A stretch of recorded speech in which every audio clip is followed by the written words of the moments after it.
네, 오늘도 각 가정에서 수요예배 함께 하신 여러분 주님으로 환영합니다. 우리 시간 다 함께 박수 치면서 다 와서 찬양에 함께 찬양하겠습니다.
두 손 들고 우리 온 마음을 다해서 주님 찬양합니다. 너가 함께 고백하며 나갑니다.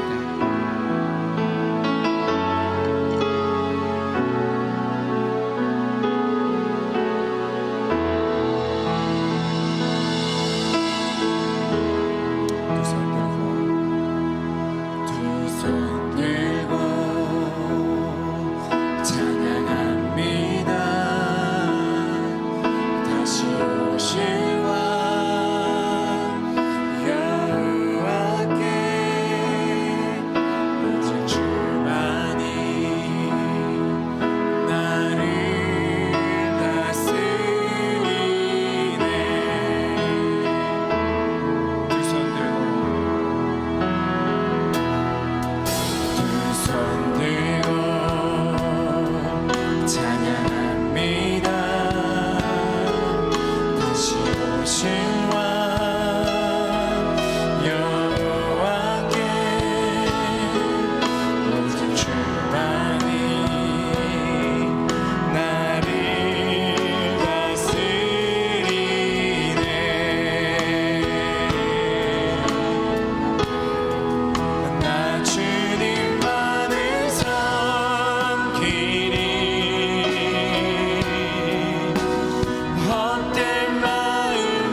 주님만을 섬기리.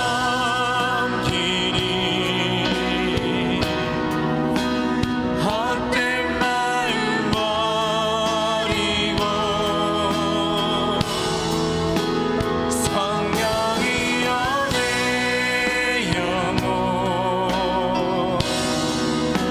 충만하게 하소서. 주님 앞에 내 생명 드리리.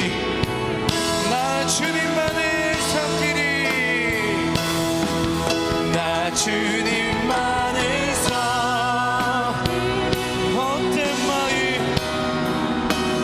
헛된 마음 버리고 성령이여 내 영혼 충만하게 하소서. 주님 앞에 내 생명 드리리라. 아멘. 우리 함께 기도를 원합니다. 하나님, 우리가 주님만을 보게 하여 주시고 주님만 찬양하게 하여 주시고 온전히 주님만을 섬기는 우리 삶이 되게 하여 주시옵소서. 성령이여 충만히 임하여 주시옵소서라는 고백 우리 시간 다 함께 기도하며 나갑니다. 기도하겠습니다. 하나님 감사함을 드립니다. 아버지 하나님, 주님을 찬양합니다. 아버지 하나님, 주님만이 나를 다스려 주시옵소서. 내가 주님을 섬기게 하여 주시고 헛된 마음 버리게 하여 주시고 온전히 주님만 보게 하여 주시옵소서. 성령님, 이 시간 우리에게 찾아와 주시옵소서. 내 영혼을 충만케 하여 주시고 온전히 주님께서 함께 하시는 예배의 시간 될 수 있도록 주님 인도하여 주시고 붙들어 주시옵소서. 아버지 주님께서 붙드실 때 우리 가운데 주님 찾아와 주실 때 우리가 주님 찾을 때 찾아와 주시고 우리 만나 주시고 우리 영혼을 채워주시며 오늘 주께서 원하시는 그 삶 주님 가득한 그 삶을 온전히 살아갈 수 있는 이 삶을 인도하여 주시옵소서.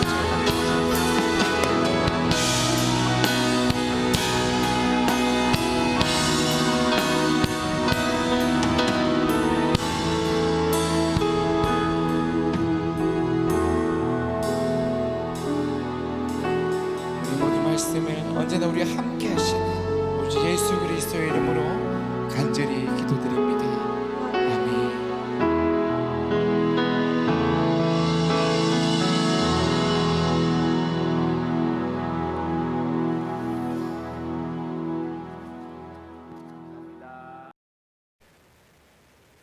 오늘도 수요 예배 함께 하신 여러분들을 환영하고 축복합니다. 오늘이 1월 마지막 수요일인데요. 또 이렇게 한 달이 지나가고 있습니다. 이렇게 12번이 지나면 또 한 해가 지나는 건데 여러분 한 해의 시작을 또 주님과 함께 시작하셨으니 올 한 해도 주님과 함께 동행하는 복된 한 해가 되시기를 바랍니다. 오늘 우리에게 주시는 하나님의 말씀을 함께 보도록 하겠습니다. 오늘 우리에게 주시는 말씀은 사사기 18장 1절에서 10절까지의 말씀을 보도록 하겠습니다. 사사기 18장 1절에서 10절 말씀, 하나님이 우리에게 주시는 이 말씀을 한 목소리로 같이 읽도록 하겠습니다. 그때에 이스라엘에 왕이 없었고 단 지파는 그때에 거주할 기업의 땅을 구하는 중이었으니 이는 그들이 이스라엘 지파 중에서 그때까지 기업을 분배받지 못하였음이라. 단 자손이 소라와 에스다올에서부터 그들의 가족 가운데 용맹스런 5사람을 보내어 땅을 정탐하고 살피게 하며 그들에게 이르되 너희는 가서 땅을 살펴보라 하매 그들이 에브라임 산지에 가서 미가의 집에 이르러 거기서 유숙하니라. 그들이 미가의 집에 있을 때에 그 레위 청년의 음성을 알아듣고 그리로 돌아가서 그에게 이르되 누가 너를 이리로 인도하였으며 내가 여기서 무엇을 하며 여기서 무엇을 얻었느냐 하니 그가 그들에게 이르되 미가가 이러이러하게 나를 대접하고 나를 고용하여 나를 자기의 제사장으로 삼았느니라 하니라. 그들이 그에게 이르되 청하건대 우리를 위하여 하나님께 물어보아서 우리가 가는 길이 형통할는지 우리에게 알게 하라 하니 그 제사장이 그들에게 이르되 평안히 가라. 너희가 가는 길은 여호와 앞에 있느니라 하니라. 이에 5 사람이 떠나 라이스에 이르러 거기 있는 백성을 본즉 염려 없이 거주하며 시돈 사람들이 사는 것처럼 평온하며 안전하니 그 땅에는 부족한 것이 없으며 부를 누리며 시돈 사람들과 거리가 멀고 어떤 사람과도 상종하지 아니함이라. 그들이 소라와 에스다올에 돌아가서 그들의 형제들에게 이르매 형제들이 그들에게 묻되 너희가 보기에 어떠하더냐 하니 이르되 일어나 그들을 치러 올라가자. 우리가 그 땅을 본즉 매우 좋더라. 너희는 가만히 있느냐? 나아가서 그 땅 얻기를 게을리 하지 말라. 너희가 가면 평화로운 백성을 만날 것이요 그 땅은 넓고 그곳에는 세상에 있는 것이 하나도 부족함이 없느니라. 하나님이 그 땅을 너희 손에 넘겨 주셨느니라 하는지라.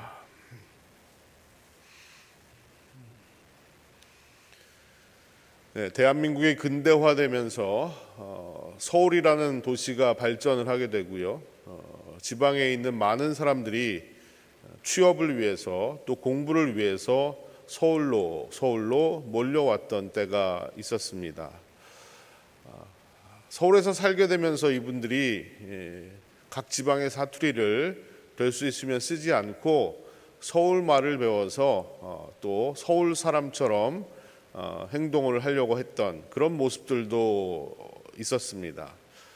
반면 저는 서울 사람인데 오히려 지방 사투리가 더 매력이 느껴져서 친구들에게 지방 사투리를 배워서 친구들과 사투리로 대화하는 그런 적도 많이 있었습니다.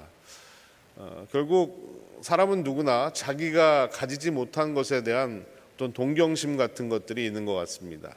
그래서 자기가 가지고 있지 않니한 다른 것을 가지고 있는 사람을 동경하고 또 그처럼 되고자 하는 마음이 조금씩은 사람들에게 있는 것 같습니다. 이런 이야기를 제가 들었는데요. 어떤 경상도 아가씨가요. 아마 이 시절에 서울로 유학을 온 것 같습니다. 부모님이 시골에서 농사지어서 아들도 아니고 딸을 서울까지 유학을 시키고 열심히 공부하라고 뒷바라지를 해주었습니다. 그런데 그만 이 아가씨가 한 남자친구를 사귀었고 뜻하지 않게 아이를 임신하게 되었습니다. 너무나 충격에 빠진 이 아가씨는 걱정과 근심이 이만저만이 아니었습니다. 이제 명절이 되어서 고향으로 내려가야 되는데 부모님께 이 말을 도대체 어떻게 해야 될까 너무나 망설이고 분명히 이 말을 아버지에게 하면 아버지가 때려 죽이시려고 할 텐데 이걸 어떻게 해야 되나 고민을 했다는 거예요. 하지만 할 수 없이 고향에 내려가서 아버지에게 이 사실을 그대로 말씀을 드렸다고 합니다. 제가 한번 흉내를 내보면 이렇게 자초지정을 말씀을 드렸습니다. 아버지의 웃자면 좋습니까? 지가 알을 가졌습니다. 뭐 이런 식으로 아버지에게 이야기를 했다고 합니다. 아니나 다를까 아버지는 딸의 이 말을 듣자마자 버럭 화를 내시더니 딸의 뺨을 손으로 후려쳤습니다.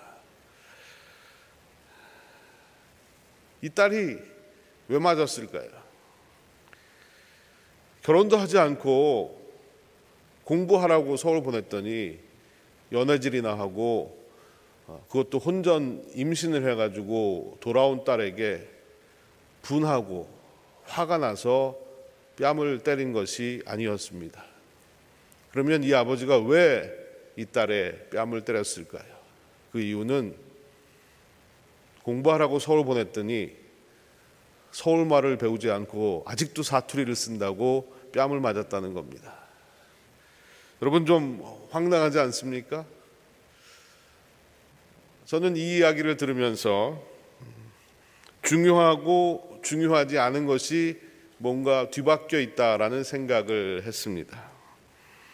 우리도 살다 보면 정말 중요한 것이 무엇이고 또 중요하지 않은 것이 무엇인지가 혼돈될 때가 있습니다.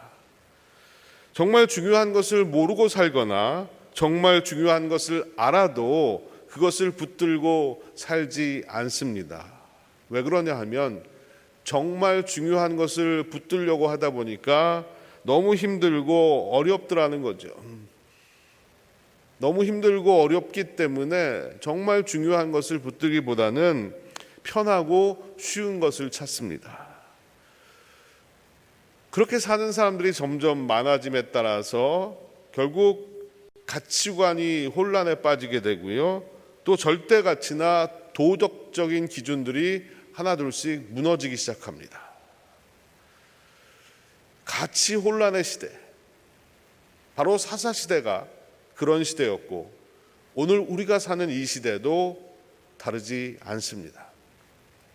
무엇이 중요하고 무엇이 중요하지 않은지 모든 가치가 다 뒤바뀌어 버렸고 사람들은 편하고 쉬운 것이 좋은 것이다라는 생각을 가지고 살아가고 있습니다.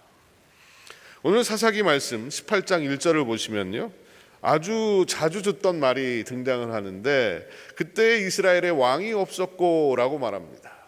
그때에 이스라엘에 왕이 없었고, 제가 이 말을 이미 설명을 드렸지만 이 말은 아직 이스라엘에 정치적인 왕이 존재하지 않았다라는 그런 의미이기도 하지만 그런 뜻보다는 이스라엘 백성들이 그때에 하나님을 왕으로 모시고 살지 않았다라는 그런 뜻이 훨씬 더 강합니다.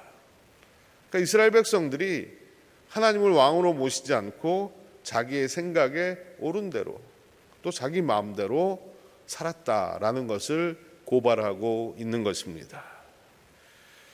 가장 중요하고 소중한 하나님보다도 그들은 다른 것들을 바라고 동경하고 다른 것들을 의지하면서 살았습니다. 한마디로 가치 혼란 속에 방황하면서 살고 있었던 겁니다. 그런데 1절 중반부에 느닷없이 단 지파 이야기가 등장을 합니다. 1절 말씀을 제가 다시 한번 읽어보겠습니다.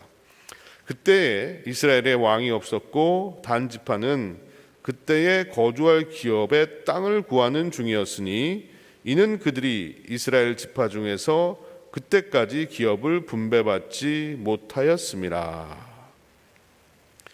여기서 우리를 좀 헷갈리게 하는 부분이 있는데, 그때 단 지파가 거주할 땅을 구하는 중이었고 그때까지 땅을 기업으로 분배받지 못했다라는 이 말이 우리를 혼란에 빠뜨립니다. 여호수아 19장 40절에서 48절을 보면 단 지파에게 주신 땅이 있었습니다. 기업으로 분배받은 땅이 분명히 그들에게도 있었다는 거죠. 제가 지도를 하나 보여드리겠습니다.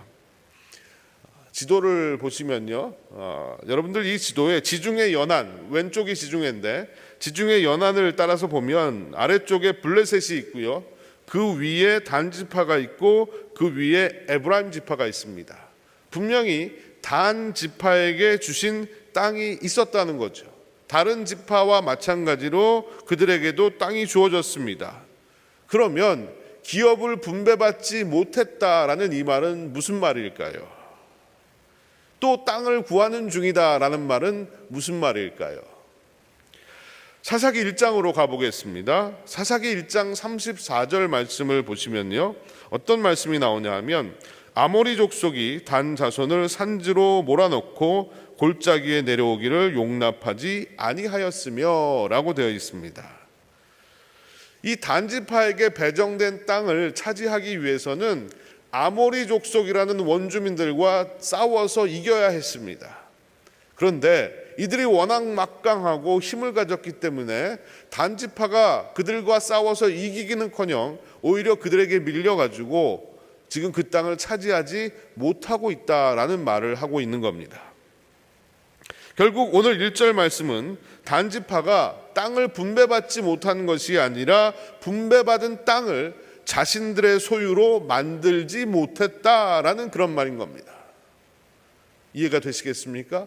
단지파에게도 분배받은 땅이 있었는데 그 땅에 원래부터 살고 있던 원주민들이 너무 힘이 강하니까 겁을 먹고 이들이 그들과 싸워서 승리하여 그 땅을 차지하지 못하고 오히려 주위를 빙빙 돌고 있었다는 거죠. 그런데 이런 단지파의 모습은 하나님의 말씀을 따르지 아니한 불순종의 모습이었습니다. 하나님의 명령은 가나안 땅으로 들어가서 그 땅 백성들과 싸워라 라는 것이 하나님의 명령이었습니다. 땅을 배분받았다는 것은요, 그냥 싸우지도 않고 무혈입성해서 그 땅을 거저 얻으라는 그런 뜻이 아니었습니다.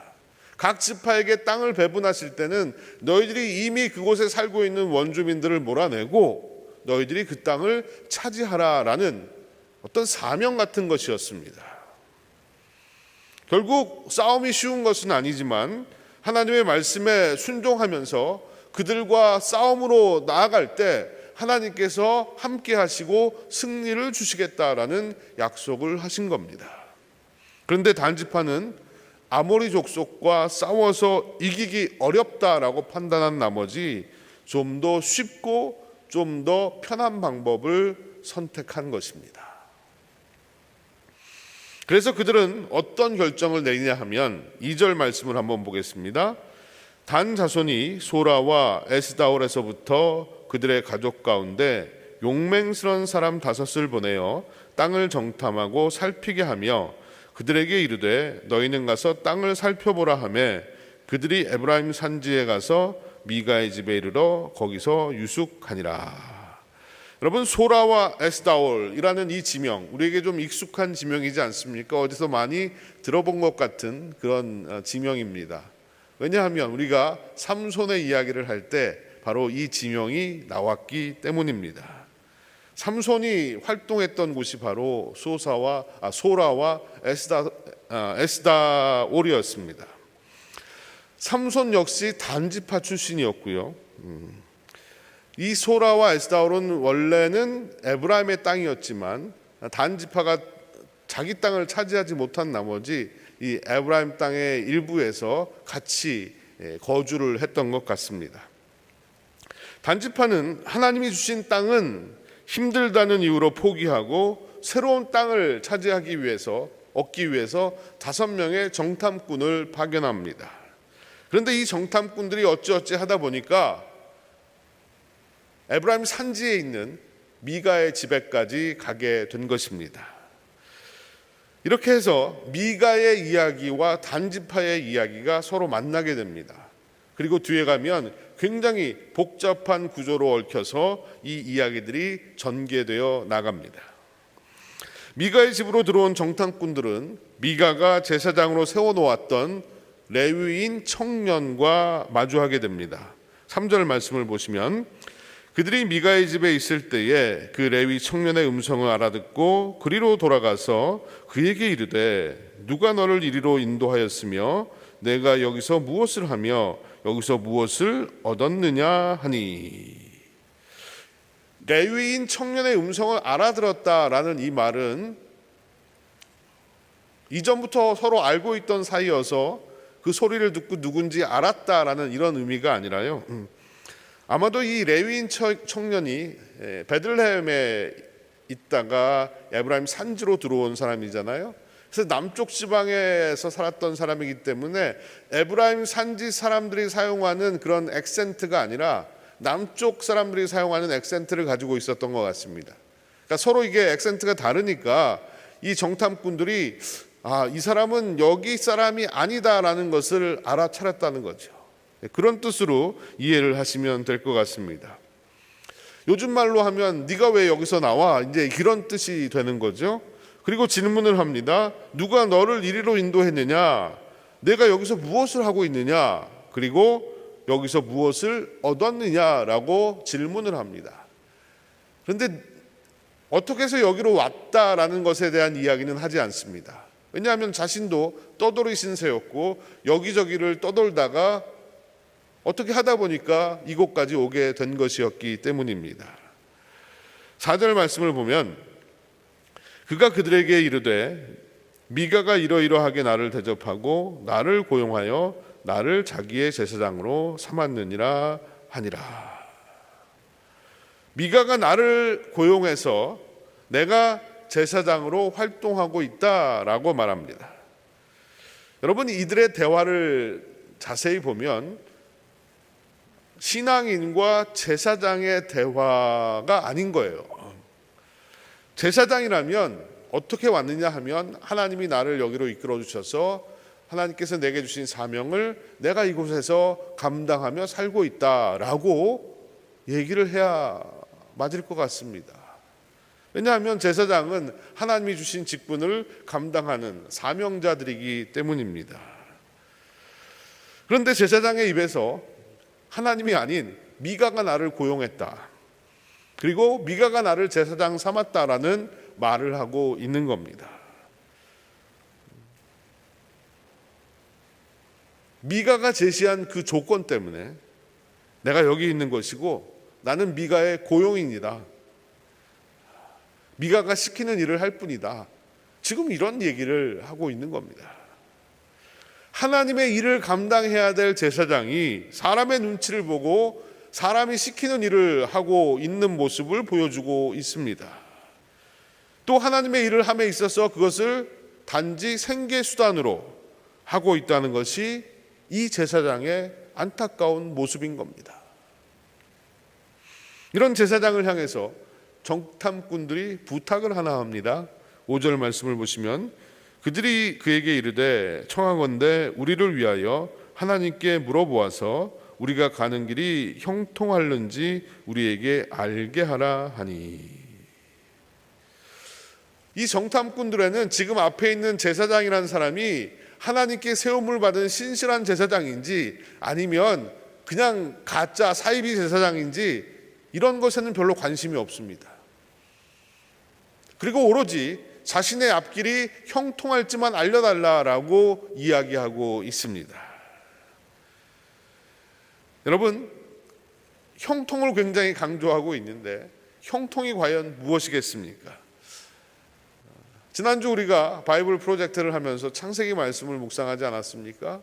거기 보면 이제 요셉이 등장하는데 창세기에서 요셉의 형통을 얘기합니다. 어떻게 말씀하고 있습니까? 요셉이 형들에게 팔려서 종이 되어 애굽 땅으로 가서 종살이를 하고 있는데 성경은 요셉이 형통했다라고 말하고 있습니다. 또 요셉이 성추행에 누명을 쓰고 감옥에 들어가서 감옥 생활을 하고 있는데 성경은 요셉이 형통했다라고 말하고 있습니다.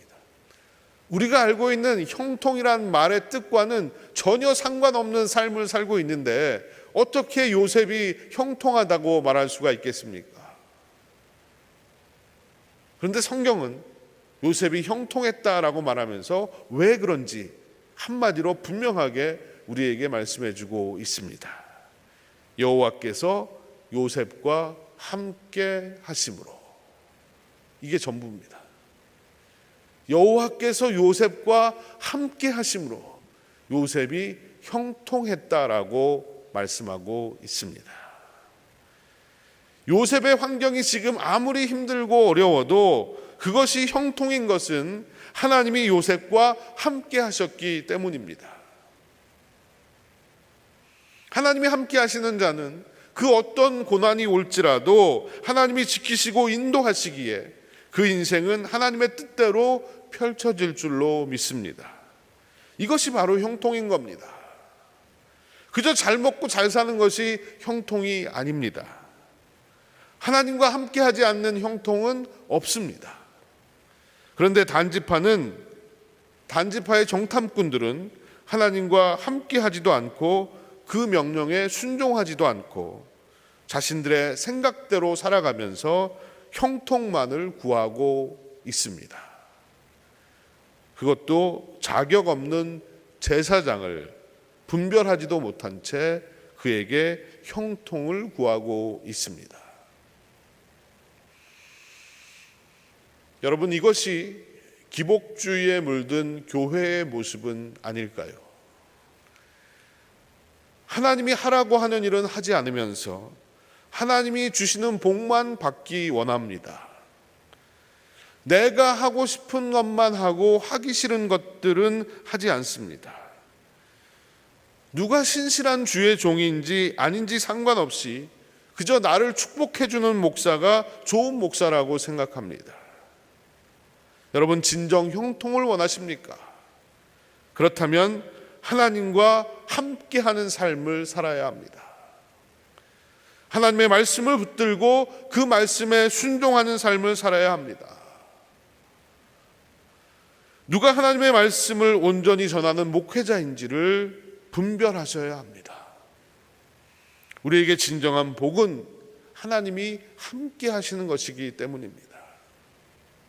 저와 여러분, 늘 하나님과 함께하며 하나님의 말씀에 순종하며 하나님이 내게 주시는 은혜와 그 사랑 가운데 살아가는 것이 진정한 형통임을 깨닫고 그 길을 걸을 수 있는 우리가 되었으면 좋겠습니다. 정탐꾼들의 부탁을 받은 이 제사장이라는 사람이 어떻게 반응을 했을까요? 6절 말씀을 보시면 그 제사장이 그들에게 이르되 평안히 가라, 너희가 가는 길은 여호와 앞에 있느니라 하니라. 역시 사이비 제사장답게 여호와 하나님께 여쭙거나 기도하는 모습은 전혀 보여주지 않습니다. 그냥 자기 마음대로 그들을 축복합니다. 그리고 그들이 듣고 싶었던 말을 해줍니다. 저는 제사장이라는 이름으로 망령도에 행하는 이 레위인을 보면서 목사인 제 자신을 다시 한번 돌아보게 됩니다. 레위인이 진정한 제사장이었다면 이 정탐꾼들의 잘못된 것들을 말해줄 수 있어야 합니다. 하나님이 주신 땅이 있는데 그 땅은 힘들다고 제쳐놓고 자기들 마음대로 다른 땅을 찾아다니는 이들을 향해서 그건 하나님의 뜻이 아니라고 말해줄 수 있어야 했습니다. 그러나 적당히 타협하고 사람들의 눈치를 보고 잘못된 방향으로 사람들을 인도한다면 하나님의 심판을 면할 수가 없을 것입니다. 좋은 게 좋은 거라는 말이 있습니다. 교회 안에서는 은혜롭게 한다는 말이 적당히 넘어간다는 말처럼 쓰이기도 합니다. 많은 사람들은 바르게 함이나 잘못을 지적하는 소리를 듣기 싫어합니다. 심지어 이런 분도 보았습니다. 내가 왜 내 돈 내고 교회 다니면서 싫은 소리를 들어야 되냐고. 그저 위로하는 말, 축복하는 말을, 그리고 설령 내가 잘못해도 눈 감아주고 성경 말씀과 다르게 살아도 오히려 책망하지 않는 이런 모습을 목회자들에게 원하고 있는지도 모릅니다. 목회를 하다 보면 좋은 것이 좋은 것이다 라는 유혹이 끊임없이 제 앞에 있습니다. 과연 어떻게 하는 것이 하나님이 원하시는 건지 고민하고 또 고민하지 않을 수가 없는 것입니다. 하나님이 맡겨주신 그 사명을 잘 감당한다는 것이 무엇인지를 바로 깨닫고 하나님의 뜻 가운데 바로 서는 목회자가 될 수 있도록 여러분들이 기도를 해주시면 감사하겠습니다. 지난주에 이어 오늘 말씀도 저는 목회자와 성도 모두에게 경종을 울려주는 말씀이라고 생각을 합니다. 반면교사라는 말이 있습니다. 부정적인 면들이 스승이 된다라는 그런 말인데 잘못된 것을 교훈 삼아서 배우라라는 뜻입니다. 오늘 이 말씀이 우리에게 반면교사가 되기를 소원합니다. 제사장의 그릇된 모습, 정탐꾼들 혹은 단지파 사람들의 그릇된 모습이 우리에게 반면교사가 되어야 한다는 것입니다. 레위인 제사장의 거짓된 축복을 받고 떠난 정탐꾼들은 아주 멀리 간 것 같습니다. 7절 말씀을 보시면요, 이에 5사람이 떠나 라이스에 이르러 거기 있는 백성을 본즉 염려 없이 거주하며 시돈 사람들이 사는 것처럼 평온하며 안전하니 그 땅에는 부족한 것이 없으며 부를 누리며 시돈 사람들과 거리가 멀고 어떤 사람과도 상종하지 아니함이라. 라이스에 이르렀다라고 말하는데 이 라이스가 어딜까요? 우리 잘 모르잖아요. 그래서 제가 지도를 또 하나 준비했습니다. 이스라엘 지도를 보시면 이 라이스가 북쪽 끝이라는 것을 알 수가 있습니다. 그들이 상당히 위쪽으로 많이 올라갔겠죠. 그래서 라이스라는 곳을 보게 되었는데 이 라이스는 요단강의 발원지로서 매우 비옥하고 아름다운 곳으로 알려져 있습니다. 그곳에 대한 그들의 평가는 염려가 없고 평온하고 안전하고 부족한 것이 없이 부를 누린다라는 것이었습니다. 말만 들어도 좋아 보입니다. 게다가 그곳은 본래 시돈 땅이었는데 그들이 별로 간섭하지 않는 그런 땅이었습니다. 지리적으로 산이 막혀 있었고 거리가 멀어서 시돈 사람들이 간섭을 하거나 침략하지 않고 그들을 내버려 두었던 것 같습니다. 그런데 마지막에 나오는 말이 꽤 의미심장한데 어떤 사람과도 상종하지 아니함이라라는 말이 나옵니다. 영어 성경 NIV에 보면 No relationship with anyone else라고 되어 있습니다. 완전히 고립되어 있는 상태입니다. 아무하고도 릴레이션십이 없다는 거예요. 자, 아무에게도 간섭을 받지 않고 혼자서 편하게 지내는 것이 과연 좋은 것일까요? 그렇지 않습니다. 뒤에 보면요, 이들이 그 누구와도 릴레이션십이 없었고 혼자 고립되어 있었기 때문에 단 지파가 공격했을 때 속수무책으로 당하고 말았다는 것입니다. 이 말씀 속에서 우리는 관계의 중요성을 깨달아야 합니다. 사람이 나에게 상처를 주기도 합니다. 아픔을 주기도 합니다. 하지만 그 상처를 치유해주고 또 힘을 주는 것도 역시 사람입니다. 우리는 다양한 사람들을 경험하며 삽니다. 근데 분명한 것은 혼자 살 수는 없다는 것입니다. 기쁜 일도 슬픈 일도 함께 할 수 있는 사람이 있다는 것은 큰 복인 겁니다. 좋은 관계를 통해서 우리가 살아가는 데 있어서 힘을 얻고 또 지혜를 얻는 우리 모두가 되었으면 좋겠습니다. 혼자 고립되어서 어떤 사람과도 상종하지 않았던 이 라이스 사람들처럼 우리의 모습이 너무 외롭지 않았으면 좋겠습니다. 라이스를 정탐한 정탐꾼들은 돌아가서 이제 신고식을 하게 되겠죠. 9절을 보니까 이르되 일어나 그들을 치러 올라가자 우리가 그 땅을 본즉 매우 좋더라. 너희는 가만히 있느냐? 나아가서 그 땅 얻기를 게을리하지 말라. 지금 그들은 다시 돌아가가지고 백성들에게 나가서 싸우자라고 지금 열심히 독려하고 있습니다. 그리고 이어지는 10절 말씀을 보면 너희가 가면 평화로운 백성을 만날 것이요 그 땅은 넓고 그곳에는 세상에 있는 것이 하나도 부족함이 없느니라. 하나님이 그 땅을 너희 손에 넘겨주셨는지라 하는지라. 그런데 문제는 이들의 말 속에 평화로운 백성이라는 말입니다.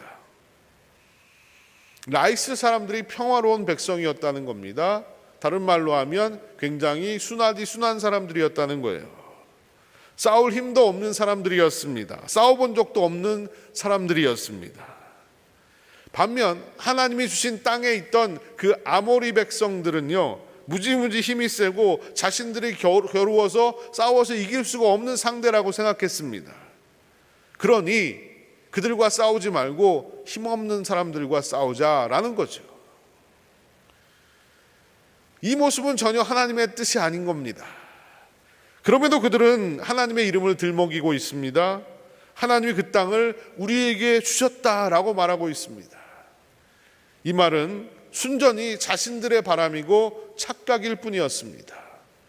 하나님이 넘겨주신 땅은 라이스 땅이 아니라 원래 여호수아를 통해서 자신들에게 주신 바로 그 땅이었습니다. 여기서 라이스 사람들이 평화로운 백성이란 말, 이 말은 매우 의미심장합니다. 하나님이 가나안 땅을 점령하라고 하신 것은요, 단지 이스라엘 백성들이 땅이 없어서 땅을 주려고 하셨던 것은 아닙니다. 왜 이스라엘 백성들에게 가나안 땅을 점령하라고 하셨냐 하면 가나안 땅에 있는 죄악을 무너뜨리라는 그런 하나님의 뜻이 있었던 겁니다. 하나님은 이스라엘 백성들을 통해서 가나안 땅을 심판하기를 원하셨던 겁니다. 평화로운 백성을 하나님이 심판하실 이유는 없어 보입니다. 그런데 아모리 족속은 힘이 강하다는 이유로 그들을 점령하라는 하나님의 말씀에 순종하지 않더니 약한 사람들을 만나서 그들의 것을 마음대로 빼앗고 자신들의 것으로 만들겠다는 생각을 하고 있습니다. 이것은 전혀 하나님의 뜻이 아니었습니다. 그들 편한 대로 생각하고 편한 대로 행동을 했던 것입니다.